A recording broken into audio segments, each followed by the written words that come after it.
É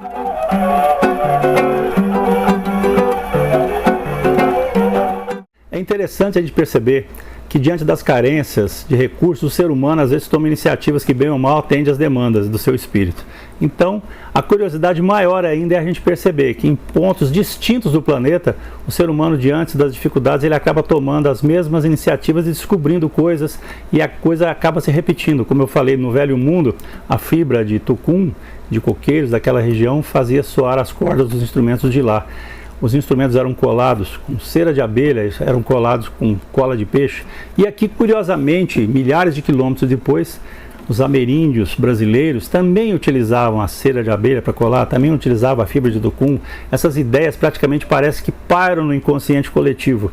É como se existisse uma memória que faz com que a gente possa perceber o seguinte: e aquela dúvida que paira no ar, será que essa viola de coxo já existia na madeira e a gente somente retirou da madeira aquilo que não era viola? As nossas andanças com a viola de coxo nesses 31 anos, 32 anos já do projeto Viola de Coxo, ela tem uma coisa de particularidade interessante, porque várias universidades nos convidaram para que nós pudéssemos levar essa história do influxo que aconteceu no centro-oeste do Brasil com essa questão desse conhecimento milenar que singrou os mares e veio parar em terras pantaneiras. Então eu tive a oportunidade de conhecer algumas universidades, como a Universidade do Porto. Estivemos lá, levamos os nossos materiais, e na Universidade de Aveiro também fui muito bem recebido. Cheguei a fazer palestra para os alunos de lá, que ficaram encantados com a sonoridade da viola de coxo e de ver a similaridade desse instrumento com a cultura portuguesa.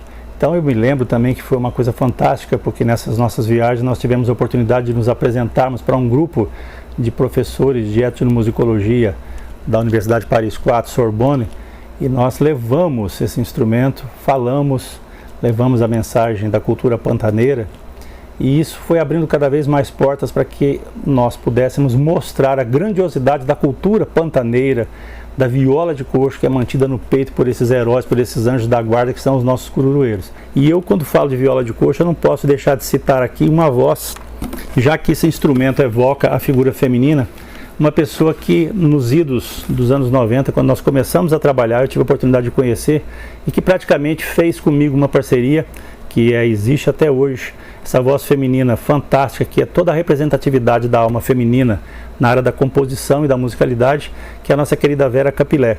Com ela nós levamos também a musicalidade em todos os rincões brasileiros, porque essa viola foi aplaudida não só aqui, mas no Brasil, e depois tivemos a oportunidade de, através de projetos nacionais, levarmos a viola de coxo. Então a Vera Capilé é uma voz que vocês têm que ouvir, porque ela várias vezes foi acompanhada por esse coxo nessa sua trajetória musical. Em 1996, eu voltei assim com muita vontade de estar nos palcos para a Arte Cuiabana. E tive assim um apoio muito grande do Hernani Calhau.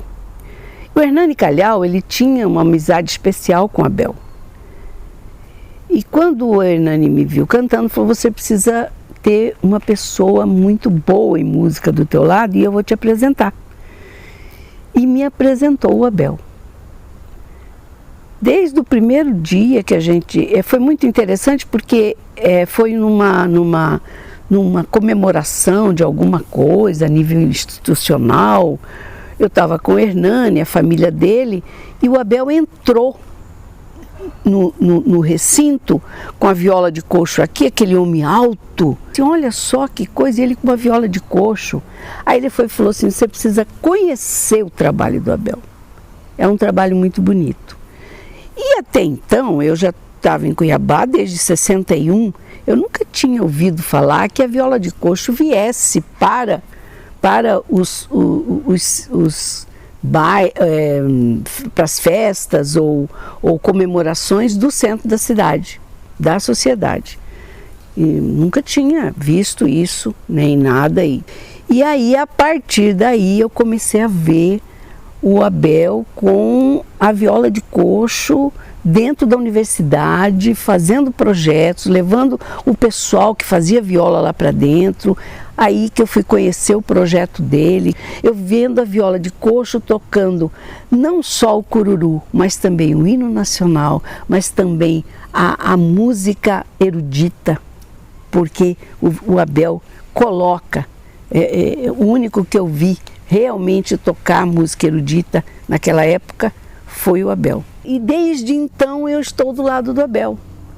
A gente caminhou, a gente fez muito show junto, viola e voz, em comemorações institucionais, lá vamos nós cantar o hino nacional, viola e voz, ir no Mato Grosso, viola e voz, ir na Cuiabá, viola e voz, show fechado, a viola, músicas gravadas com a viola.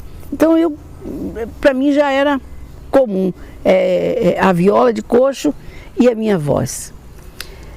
Um belo dia eu recebo um convite para eu fazer uma inscrição e mandar trabalho para o Pixinguinha. Mandei e passou. Aí quem que eu ia convidar? Eu tinha direito a convidar um músico. Quem que eu ia convidar? Eu não ia levar um violão. Todos eles lá tinham violão, todos tinham baixo, todos tinham percussão. Eu falei, eu vou levar a viola de coxo. E foi a diferença desse nosso grupo do Pixinguinha. A gente andou o Brasil todo com a viola de coxo. Aonde a gente fazia show, era aquela fila de jovens atrás do Abel para saber como que é a afinação, sabe? Ele ficava horas, porque ele é um professor nato. Ele ficava horas explicando, e nós lá sentados esperando ele para poder entrar na van para ir para o hotel. Quantas vezes aconteceu isso, sabe? Que nós fizemos, o nosso percurso foi norte e nordeste. De Brasília a gente saiu norte e nordeste. Quantas vezes a gente ali fazendo a espera, porque o Abel está, entende? E ele era um músico assim que os próprios músicos tinham assim uma paixão pela forma dele colocar. Fomos para muitos lugares do país.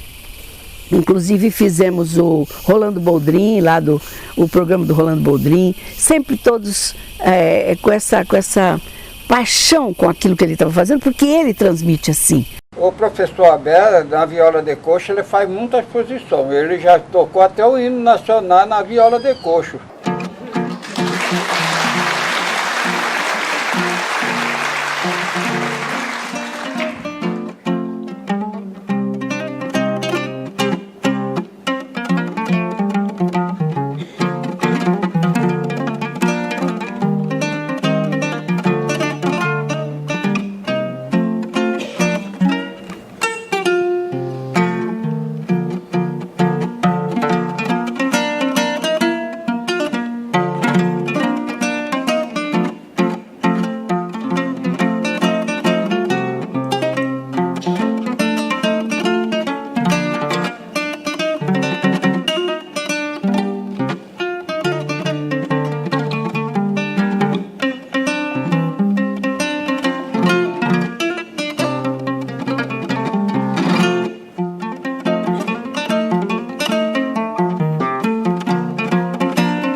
Aí a diretora do Pixinguinha, que era na época a Ana de Holanda, ela foi lá no nosso camarim e falou assim: se preparem que vocês vão para o Ano do Brasil na França. Foi assim, para nós um presente. E realmente no ano seguinte estávamos na França com o nosso grupo lá no Ano do Brasil na França. Lá o Abel de novo fazendo aquele sucesso com a viola de coxo, aonde ia. Então sempre foi assim como se fosse um marco dentro daquilo que a gente estava fazendo, ele com a viola de coxo.